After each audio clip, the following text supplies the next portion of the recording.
अरुणा जी, जब मैं कई सारे ऐसे मुस्लिम इलाकों में गई हूँ, क्योंकि अभी जैसे रविकांत जी से भी बात हो रही थी, भाव ने भी बताया, दीपक जी बोल रहे थे, मैं ऐसे कई मुस्लिम इलाकों में गई हूँ जहां पर उनके मन की बात हमने भी जानने की कोशिश की। लेकिन मुझे रविकांत जी, मतलब मैं आपसे शेयर कर रही हूँ वो, क्योंकि ऑन रिकॉर्ड है सारी चीजें, और हमने वो स्टोरीज चलाई भी हैं, चल रही हैं और भी चलेंगे भी। उसमें लेकिन टक्कर के तौर पर बीजेपी से सपा का नाम लोगों ने लिया था, बसपा का नाम नहीं लिया था। तो जिन कैंडिडेट्स की बात जिस तरह से रविकांत जी कह रहे हैं कि अच्छे कैंडिडेट्स, मतलब उन्होंने मुस्लिम कैंडिडेट्स अगर उतारे हैं, और क्योंकि बसपा ने 35% के आसपास मुस्लिम कैंडिडेट उतारे हैं, तो क्या वो वाकई में उस परसेप्शन से हट जाएंगे वो वोटर्स जिनकी बात अभी भाव कर रहे हैं कि एक बड़ा परसेप्शन कि सरकार को हटाना है। एक चीज ये होती है कि बीजेपी को हटाना है, और दूसरी चीज है कि आपके कैंडिडेट जो है अगर वो मुस्लिम है तो वो सीट ले जाएंगे। जी, आपके दो सवाल हैं, परसेप्शन और दूसरा है मुस्लिम कैंडिडेट की। अब बात करते हैं मायावती की और परसेप्शन की। परसेप्शन अगर यूपी में किसानों के योगी सरकार के खिलाफ अगर बना है, उस परसेप्शन में सबसे ज्यादा अगर कोई मुख्य भूमिका तो वो आपके किसानों की है। ठीक है, जब किसान आंदोलन 13 महीने तक किसान सड़कों पे बैठे हुए थे, मैंने कहीं नहीं देखा कि बहुजन समाज पार्टी या मायावती ने स्टेटमेंट जो दिया था किसानों के फेवर में, मेरे ख्याल 3 महीने बाद कोई स्टेटमेंट आया था। ये एक बहुत ही शर्मनाक उस पे था, और आलोचना जब सोशल मीडिया में हुई थी तब मायावती जी को होश आया था कि हमें किसानों के बारे में कुछ बोलना है, तब उन्होंने एक स्टेटमेंट निकाली। ठीक है, मायावती का कहीं किसान आंदोलन में कोई नहीं रहा। अब बात अब दूसरा पॉइंट, अब जब आप लोग बात करते हैं कि मुस्लिम कैंडिडेट की, किसान आंदोलन ने मुस्लिम कैंडिडेट और ये सबको खत्म किया है। अभी मैं यूपी का एक बहुत अच्छा सर्वे चल रहा था उसमें थी, और यूपी पे मैंने खुद भी, वेस्टर्न यूपी में जो फर्स्ट फेज के चुनाव होने जा रहे हैं उसमें मैंने एक एक सीट पे, क्योंकि वो थोड़ा उस साइड से बिलोंग, तो एक एक सीट पे बैठ के मैंने विश्लेषण, जातीय समीकरण, हर चीज के हिसाब से समीकरण किया, और आप हैरान होंगे वहां के नतीजे सुनकर। मायावती कहीं नहीं है। जिन लोगों को, हाँ, उसका एक वोट बैंक है जिसको उसे जीवित रखना था, वो उसने ठीक से नहीं किया। लेकिन अभी जब वो लास्ट मोमेंट पे आते, आप मुझे ये बताइए ना, पिछले 5 साल में मायावती ने दलितों के लिए क्या किया? हाथरस गई जब हंगामा हो गया, मैं भी होके आई हाथरस, कैसे अरेस्ट किया गया, कैसे हम लोगों की गाड़ियां रोकी गई, क्या हैरेस किया गया, वहां कुछ नहीं था। 4 दलित थे, मायावती परिवार वहां हाथरस में, दलितों के परिवार रहते हैं, मायावती जी नहीं गई। क्यों नहीं गई? इतनी बड़ी तुम दलितों की खैरम खा, तो तुमको फुर्सत नहीं है? दलितों को मारा जा रहा है उत्तर प्रदेश में, क्या कर रही हो तुम बैठकर? ऐसे नेता को कौन वोट देना चाहेगा? बिल्कुल नहीं देना चाहिए ऐसे आदमी को वोट, और ऐसे नेता को बिल्कुल वोट नहीं देना चाहिए। अपील करनी चाहिए दलितों को इस बारे में कि हमारे लिए क्या लड़ेंगे। एक दूसरा यह है कि जब ओवैसी जी का खेल खत्म हो गया, ठीक है, ओवैसी जी एक्सपोज हो गए कि वो बी टीम है, तो उसकी जगह उन्होंने दूसरी टीम को आगे कर दिया, बी टीम को। मायावती ने डेलिब्रेटली मुस्लिम कैंडिडेट को मुस्लिम वोट काटने के लिए खड़ा किया। कोई बहुत बड़ी उपलब्धि या गेम नहीं किया है उसने। 50 जो सीटें दी हैं वो सिर्फ और सिर्फ एसपी को, गठबंधन को या दूसरे दलों को, और बीजेपी को फायदा पहुंचा रहे। उनकी टोटल आप पिछले एक अरसे से देख लीजिए, मायावती की एक ही राजनीति रही है, सिर्फ और सिर्फ बीजेपी को फायदा पहुंचाना और बीजेपी की बी टीम बन के रहना। इधर जैसे दिल्ली शहर में हमारे एक बी टीम केजरीवाल साहब है, आम आदमी पार्टी, जहां दूसरी पार्टी कोई उबर नहीं होती है तो ये वहां पहुंच जाते हैं। उसी तरह मायावती का एजेंडा है। आप पंजाब में चलेगी, आपका पंजाब में कुछ नहीं था, आपने एक सालों बाद पंजाब में एंट्री की है। आपको जब लग रहा था हाँ दूसरी पार्टी की सरकार बन रही है, तो आप वहां पहुंच गए। मुस्लिम वोट का जी अरुणा जी, आपको कहां से मुस्लिम वोट याद आ गए? कहां से मुस्लिम रविकांत जी, सीटें? ये परसेप्शन जो भी आप कह रहे थे कि ये परसेप्शन बनाया गया है, इस यही एक बात है। कोई परसेप्शन बनाता है, लेकिन दूसरा उसे मानने को तैयार तभी होगा जब उसे वो उस तरह के तथ्य दिखाई देंगे, जैसे कि हाथरस पे चुप्पी रहना, किसान आंदोलन पे चुप्पी रहना, ऐसे तमाम तरह के मौके आए। कई बार देश के मतलब बड़े ये मुद्दे सवाल थे जब, और ये चुप थी। हाँ, कई बार ऐसा हुआ कि मतलब जहन में ये सवाल आने लगा कि वो क्या गया है मायावती को, वो ऐसे कैसे चुप रह सकती है। तो रविकांत जी इसका थोड़ा सा मतलब क्योंकि कई बार मैंने आपने भी चर्चा में एक दो बार ये जिक्र किया है कि उनकी चुप्पी क्यों रही, ये समझ नहीं आया। बाकी तो मैंने खुद देखा है कि उनका काडर वोट कितना है, और बहराइच के 2017 के चुनाव जब मैं देख रही थी, और तभी भी लोग सोच रहे थे कि मायावती उस तरह से नहीं निकाल पाएंगी, लेकिन इतनी भीड़ मैंने देखी थी वहां पे, अंदाजा नहीं दूर तक भीड़, भीड़ सिर्फ पश्चिमी भीड़। उत्तर प्रदेश में एक रैली नहीं की सुविनीता, चुनाव होने जा रहा है, एक रैली नहीं की इन्होंने, कुछ ये नहीं सवाल है रविकांत जी। किया, जाके मिली नहीं है वोटर को। हाँ, और ये सब तमाम सपने जहन में देखते हैं ये लोग सवाल कि है। ये मैं हम जनता में जाएंगे जी नहीं और वोट मिल जी जाएंगे अरुणा हमें, जी, जनता को सिर्फ रविकांत जी हम। जवाब दे रहे हैं, अरुणा जी। हाँ, मैं थोड़ा सा उनके लिए एडवोकेसी कर लेता हूँ। दो तीन बड़े मुद्दे हैं, निश्चित रूप से हैं। किसान आंदोलन के बारे में अब देखिए, बीएसपी की जो उसकी जो भावना है मैं उसको बता दे रहा हूँ, उसमें मेरा जी कोई रोल नहीं है। वो ये जी जी कहती हैं कि साहब जो किसान आंदोलन है वो बड़े किसानों का है, और हमारा जो वोटर है जो दलित है वो तो किसान है ही नहीं, वो तो खेत मजदूर है, तो हमको किसान आंदोलन से कोई लेना देना नहीं। नंबर एक। नंबर दो, वो दलित उत्पीड़न की घटनाओं पर केवल ट्वीट करके खामोश रह गई। वहां गई प्रियंका गांधी। इस हिसाब से अगर वोट मिलता है तो निश्चित रूप से कांग्रेस पार्टी को वोट मिलना चाहिए, क्योंकि अखिलेश यादव ने ट्वीट भी नहीं किया। मायावती ने ट्वीट किया तो अखिलेश यादव ने ट्वीट भी नहीं किया, केवल ट्वीट किया क्या उन्होंने हाथरस की बात कर रहे इलाहाबाद हैं आप? के आखिरी घटनाक्रम में, जब अच्छा, उनका तो 48 घंटे बीत उनके गए। पार्टी से लोग गए थे ना वहां पर, उन्होंने तो भेजा था अपनी पार्टी से पार्टी से बीएसपी तो। के भी लोग गए थे, पार्टी से तो चंद्रशेखर भी गए, बीएसपी के भी लोग गए। वो नहीं, मैं मायावती की अगर बात हो रही तो मैं अखिलेश यादव की बात कर रहा हूं। गई प्रियंका गांधी। इस हिसाब से तो वोट कांग्रेस पार्टी को मिलना चाहिए। हर चीज वोट तीसरी के लिए बात, नहीं होती है रविकांत जी। नहीं नहीं, एक कम्युनिटी को आप मैंने कहा प्रेजेंट कर रहे हैं, उसके अधिकारों की बिल्कुल रक्षा करने के लिए आपको खड़ा होना बिल्कुल पड़ेगा। बिल्कुल बिल्कुल बिल्कुल। अच्छा, वो कहती क्या है, मैं उस पर आ रहा हूं, इसलिए मैंने कहा कि मैं एडवोकेसी उनकी तरफ से कर रहा हूं। वो कहती ये है कि दलितों की रक्षा सत्ता में आकर के होती है। तो वो कहते हैं कि आप सत्ता में ले आइए पार्टी को, उसके बाद कोई उत्पीड़न नहीं होगा, दलितों के स्वाभिमान की भी रक्षा होगी, सशक्तिकरण भी होगा, जो 2007 से 12 के दरमियान दिखा भी।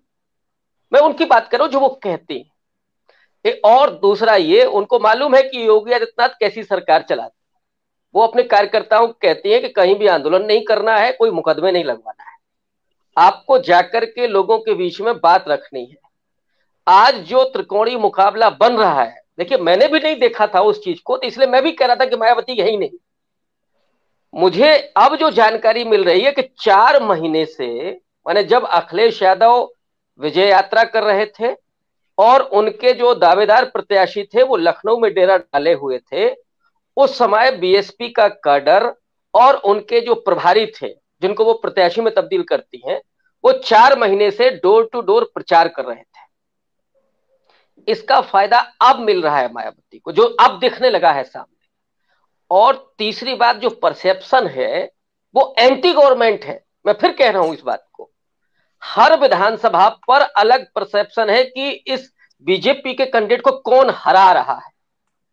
अगर उसमें समाजवादी पार्टी है तो लोग बहुत खुश हैं कि चलिए अखिलेश यादव ने ये मांगे भी, ये वादे भी किए हैं। जैसे न्यू पुरानी पेंशन स्कीम का बहुत बड़ा प्रभाव है अखिलेश यादव पर।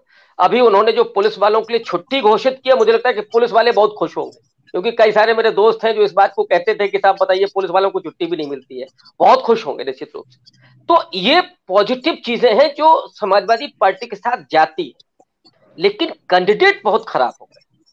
अब आप मैं विनीता जी, हो सकता है आपको जानकारी ना हो, आप पिछले 15 दिन के समाजवादी पार्टी के कार्यालय का ब्यौरा आप मंगवा लीजिए कि वहां पे क्या हुआ है। आज तक के इतिहास में इतना मुर्दाबाद कभी नहीं हुआ उस पार्टी कार्यालय के भीतर। सुबह 9 बजे से लेकर के रात को 8 बजे तक केवल मुर्दाबाद होता था। ये जो आपने इतने लोगों को अपने भीतर भर लिया कि वो दावेदारी को लेकर के झगड़ा कर रहे थे, इसलिए लगातार टिकट कट रहे हैं। आपने नॉमिनेशन तक करवा दिया और फिर उसको सूचना भेजते हैं कि टिकट साहब हम पर रविकांत जी, ये तस्वीर और ये जानकारी तो मुझे और भी दफ्तरों, पार्टी दफ्तरों के बारे में है, जैसे कि कांग्रेस में भी ये बीएसपी की नहीं होगी, आप बीजेपी में बीएसपी का एक आध जगह पे ही केवल है, बीएसपी में मुश्किल से एक दो जगह पर। मैं वही कह रहा हूँ कि खामोश रहकर तो उन्होंने, शादी है ना जिसमें 4 फूफा तो होते ही है नाराज होने के लिए, मुझे लगता है। और नहीं अब मैं उसका प्रभाव बता रहा हूँ। नाराज हो वो अलग, उसका प्रभाव ये है, मैं लखनऊ बैठा हूँ, लखनऊ की जितनी विधानसभाएं हैं आप पता करवा लीजिए, मेरे हिसाब से ज्यादा अच्छा रहेगा। जितने भी दावेदार थे, टिकट तो एक को ही मिलना था, एक को टिकट मिला। बाकी जो दावेदार हैं उनका दुख ये है कि राष्ट्रीय अध्यक्ष जी ने मुझे ये नहीं कहा कि भाई हम आपका सम्मान रखेंगे, आप लोग जाकर के काम करें।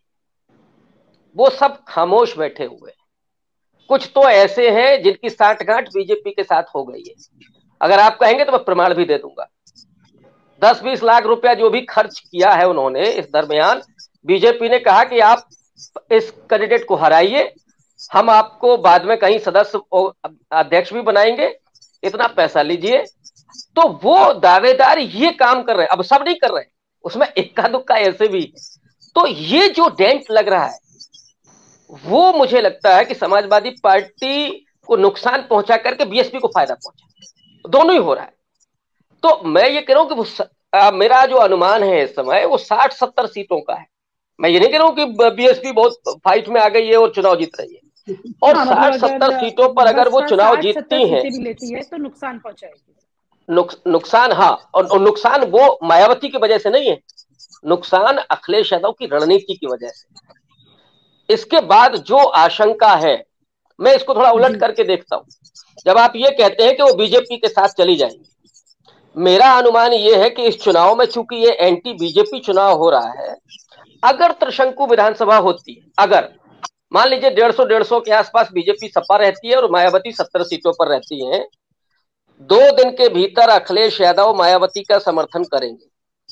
2 दिन के भीतर नहीं करते हैं, अगर महीने भर चलता है तो बीजेपी सरकार बनाएगी, ये भी तय है। तो अखिलेश बाबू को समर्थन देना पड़ेगा इस कंडीशन में, क्योंकि मायावती किसी को समर्थन नहीं देती।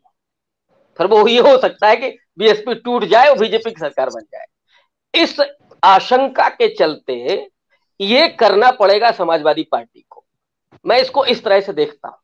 अब क्या होता है ये ना हम दावा कर सकते हैं ना आप दावा कर सकते हैं। बिल्कुल रविकांत जी, वक्त भी हो गया, लेकिन ये है कि अखिलेश यादव ऐसा करेंगे या नहीं करेंगे, क्योंकि कई सारे फैसले उन्होंने अपने इतिहास के पन्नों को पढ़ते हुए लिए हैं कि आगे वो क्या करेंगे। तो तय यही अड्डा जी, समय काफी हो गया, 1 घंटा पूरा हम लोग कल भी इनका एक दलित वाले इश्यू पे हम बोल दें तो अच्छा रहेगा। किसानों को जो आपने कहा कि मैं सिर्फ एक यही एडिशन करूंगी कि किसान आंदोलन में बहुत दलित आए थे और प्रोमिनेंटली आए थे, और उसके अलावा खेत मजदूर आए थे, वो इन्हीं का वोटर आया था। लेकिन वो इस बात पे दुखी था कि हमारी बहन जी ने नहीं किया। तो इस बात को अगर किसान आंदोलन में ये अच्छे करते तो आज समाजवादी पार्टी की जगह मायावती को भी लोग समर्थन कर रहे हैं। और ऐसा नहीं, और दलितों की बात अगर अच्छे से बुलंद कर रही होती तो जो दिखाई प्रमाण की जरूरत नहीं होती है। हाँ, जो अच्छा करेगा आप देखिए अब यूपी में अभी कल का चुनाव होने जा रहा है, जो फर्स्ट फेज का, उसमें मायावती को 4 सीट क्रॉस नहीं होनी है, दो के अंदर सिमट जाएगी 58 सीटों में से। ये इस बेल्ट में उनका बिल्कुल नगण्य उपस्थिति है।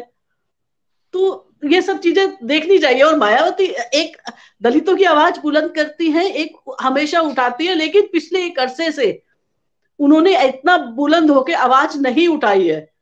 हम लोग भी उनके प्रशंसक रहे, उनके कार्य के प्रशंसक है, सब है। इसके बावजूद जो कमी है वो हमें बताना जरूरी है। और एक इतना बड़ा देश का आंदोलन जिसमें किसान था, मजदूर था, हर जाति के लोग थे, दुकानदार था छोटा, वो एक किसान आंदोलन एक सिर्फ किसानों का नहीं रह गया था। उस पर इन्होंने एक बार भी नहीं समर्थन किया। तो वो इनके खिलाफ सचमुच में यूपी में जरूर जाएगा। कुल मिलाकर ये कहा जा सकता है कि मायावती का मुस्लिम कार्ड मायावती को कितना फायदा दे पाएगा ये तो नहीं कह सकते हैं, लेकिन हाँ इस चुनाव में काफी कुछ ऐसा है जिसमें तस्वीरें साफ नहीं हो रही हैं, क्योंकि तमाम पैनलिस्ट ने अपने विचार जो रखे हैं उसमें रविकांत जी ने जो बातें कही हैं काफी सारी बहुत इंपॉर्टेंट और सीरियस बातें हैं। उन तमाम बातों को अगर आप ध्यान में रखते हैं तो ये समझ सकते हैं कि मायावती जहां पर नुकसान में है वहीं पर बाकी और जो पार्टियां हैं उन्हें भी अच्छे खासे नुकसान का डर सता रहा है। और मुस्लिम कार्ड किस तरह से सिर्फ इंडिविजुअल उम्मीदवार को देखते हुए वोटर फैसला करेगा या फिर पूरे माहौल को देख के फैसला करेगा, ये तमाम बातें अब ज्यादा दूर नहीं है, ज्यादा दिन नहीं बचे हैं इसके जवाब मिलने में। कल वोटिंग शुरू हो जाएगी पहले चरण की, और उसके बाद जब रिजल्ट आएगा 10 मार्च को, तो ये तमाम कयास जो हम अपने पैनलिस्ट के साथ लगाते हैं और ग्राउंड रिपोर्ट पर चर्चा भी करते हैं, इसके बारे में भी आपको अंदाजा हो जाएगा कि कितना सही हमारे पैनलिस्ट ने आपके सामने अपनी बातें रखी थी। बहुत बहुत शुक्रिया आप सभी का जुड़ने के लिए। Thank you so much. और आप हमसे जुड़े रहने के लिए सब्सक्राइब करें YouTube पर, फॉलो करें ट्विटर पर और लाइक करें Facebook पर। और ज्यादा जानकारी के लिए आपको टाइप करना होगा सिर्फ न्यूज़ नशा।